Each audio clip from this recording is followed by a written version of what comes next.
Hi, I'm Frankie Mazzapica. I hope you enjoy the video that you're about to see. It's our desire that at the conclusion of this video, you will have a heightened expectation of the plan of God for your life. In Genesis chapter 33, verse 13, he says this. He says, "If I have found favor in your sight, let me know your ways." Everybody say, know your ways on three. 1, 2, 3. 1, 2, 3. Look at the person next to you and say, you didn't participate. Now we have to do it all over again. All right, 1, 2, 3. There you go. You sound good this morning. Let me know your ways so that I may understand you more fully and continue to enjoy your favor. I want to know your ways. And so God invited him to a mountaintop. Now, at that time period in Exodus chapter 33, during that time period, he was pastoring. He was pastoring 1 million people out in the wilderness. And so Moses looks over at Aaron, his assistant pastor, and said, "I'm going to go talk with the Lord on that mountain. I'm leaving you in charge." So he goes up the mountain and he begins to talk with the Lord, and he was up there for a long time.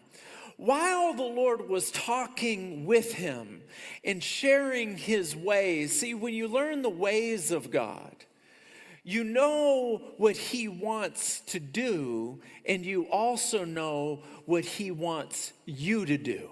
Have you ever said, "God, what do you want to do? What do you want me to do?" That's the ways of God. The ways of God are discovered while you're waiting. We don't like the waiting period, but it's during the waiting period that we discover the ways of God. Now, all of a sudden, while God was talking to Moses, he looks at him and says, "You need to get down the mountain. Things are going crazy down there." So he starts walking down the mountain, and he gets about halfway down, and he notices that Aaron has let the church get out of control. There was a golden calf, and they were dancing around the golden calf naked, worshiping the calf. He comes down and he looks at Aaron and he goes, "What in the world is going on?" And Aaron said something that to this day, I'm going to have to talk to Aaron when I get to heaven, because I don't know what possessed him to say what he said. He goes, "I don't know what's going on.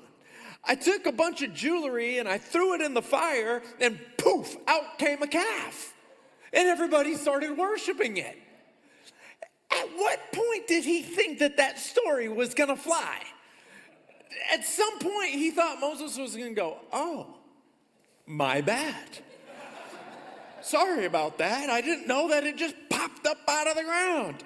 So Aaron did not have this steadfast mentality, this I'm going to dig my heels in the ground and I'm going to wait on God.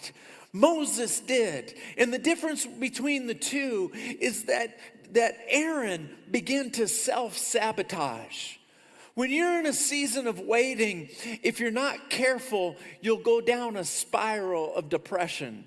You'll go down a spiral of feeling like God's not with you, not realizing that it's during that season of waiting where you and I have the opportunity to learn his ways. I'm not saying that it's enjoyable to wait. To be candid, I can't stand waiting. When I see a red light, I go, "Jesus, why?" I can't stand waiting. But we have opportunities during the waiting season that we don't have while we're celebrating. During the good seasons and we're celebrating God's goodness. It's during the waiting season. If you like that video, take a second and click the subscribe button as well as the notification bell. This way you'll always know every time we've uploaded a new video.